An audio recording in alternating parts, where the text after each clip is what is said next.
Hello everyone, welcome to another series of Mind Map. Today's topic of discussion is tribal movements in India. First of all, we will discuss about the introduction, then phases of tribal movements, important tribal movements, weaknesses of tribal movements, and practice questions. So first of all, let's have a look at the brief introduction of the topic. As the British Empire extended its fold in the Indian subcontinent, the forests were also subject to exploitative policies of the colonial government. The colonial administration interrupted the age-old relationship of tribals and nature. The traditional tribal values and beliefs were also challenged, which antagonized the local tribal population, and various tribal movements were organized against the British. Now moving on to phases of tribal movements. Tribal movements are categorized in mainly three parts: first phase, second phase, and third phase. These phases also reflect the evolution of tribal movement. As initially these movements were initiated for a region-specific or group-specific issue. Later these movements were aligned with the national movement and their social base also expanded. First phase from 1795 to 1860. This was the initial phase of tribal movement which coincides with the emergence, growth and establishment of the British Empire. These movements began mainly due to the policies introduced by Britishers which interfered in the traditional practices of the tribal population. The British administration also tried to modify the structure of the tribal society which antagonized the natives. Also during this phase, the leaders came mainly from the upper strata of the tribal population. The most significant tribal uprisings at this time were the Coal Revolt, Khond Rebellion, Santhal Uprising and early Munda Uprising. Second phase, 1860 to 1920. During this phase, the tribal movement slowly inched towards proximity with peasant movements and nationalism. In this phase, the leadership came from the lower strata and was not limited to the upper sections of the tribal groups. It includes the Koya Rebellion and the Birsa Munda-led Munda Uprising. Third phase, 1920 to 1947. The third phase of the movement appears to be the most mature of the three phases. During this phase, the tribal movements showed an open tendency to work in association with the national movement. The leadership of this phase was mainly derived from educated tribals and the Gandhian social workers. This phase comprises the Chenchu tribal movement, the Rampa Rebellion and the Tana Bhagat or Oraon movement.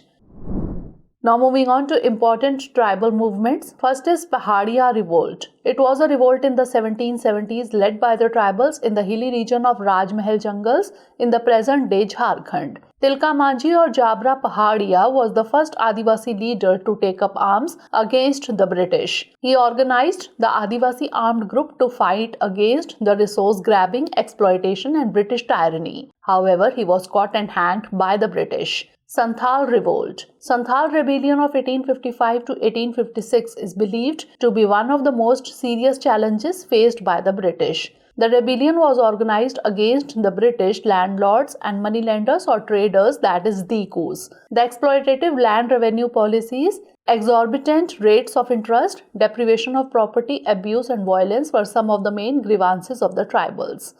Thus, end this exploitation in June 1855, Sidhu and Kanhu gave a call of rebellion. The Santhal rebellion continued for a few months and threatened the imperial control in the region. The Santhal rebellion was ruthlessly suppressed after Sidhu and Kanhu were captured and killed.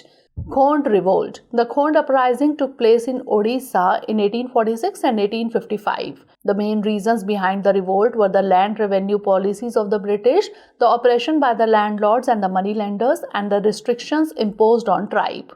The Khond people were led by Chakra Bisoi, and in the later stage, it was led by Radhakrishna Dandasena. Bhil uprising. The Bhil tribal groups lived in the Western Ghats with their strongholds in Khandesh region. In 1818, the occupation of the Khandesh by the British coupled with agrarian hardship aroused the suspicion among the Bhil community, which resulted in revolt. However, the revolt was ruthlessly crushed by the Britishers.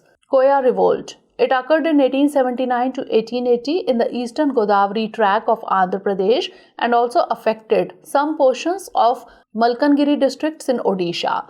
The 1879-1880 rebellion was led by Tomasora. It reflected problems like erosion of customary forest rights, police exactions, exploitation by moneylenders, etc. Munda Rebellion. This rebellion was led by Birsa Munda in the south of Ranchi in the year 1899. This uprising is also known as Ulgulan Revolt, which means Great Commotion. The main causes of the rebellion were the policies and practices of British colonizers, zamindars and missionaries. The land owned by the Mundas was seized and they were forced to work as landless laborers in the fields of jagirdars and zamindars. Also, large forest areas were designated as protected forest by the British government and the Mundas lost their rights to these lands. After the death of Birsa Munda, the revolt was subsequently crushed. However, the revolt forced the British to introduce reforms and as a result, Chota Nagpur Tenancy Act was passed. Tana Bhagat movement. It began in Chota Nagpur region of Jharkhand in 1910s.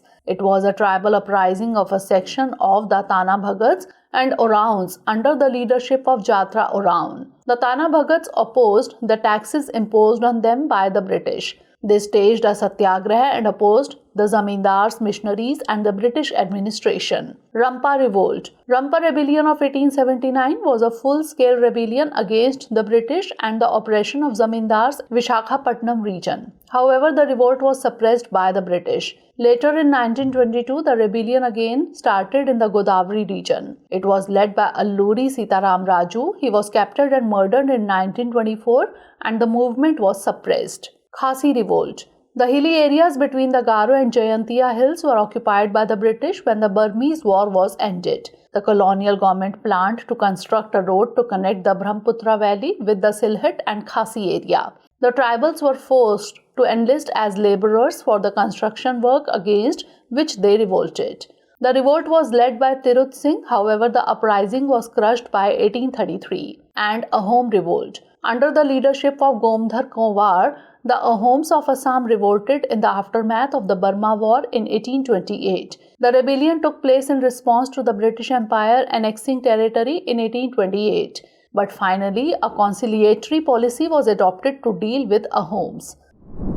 Now lastly, let's discuss about weaknesses of tribal movements. These movements and uprisings lacked second line of leadership. After the demise of their core leadership, these uprisings usually faded away. The localized nature of the revolt led to the availability of very minimal support. Inferior armament was another reason. The tribal groups usually fought with bows, arrows and swords. On the other hand, British Army had advanced military equipments. These uprisings and rebellions also lacked organization and administration, which was necessary to compete against the British. And the rebels or the leaders neither possessed the resources nor the capacity to carry forward a long-term revolt.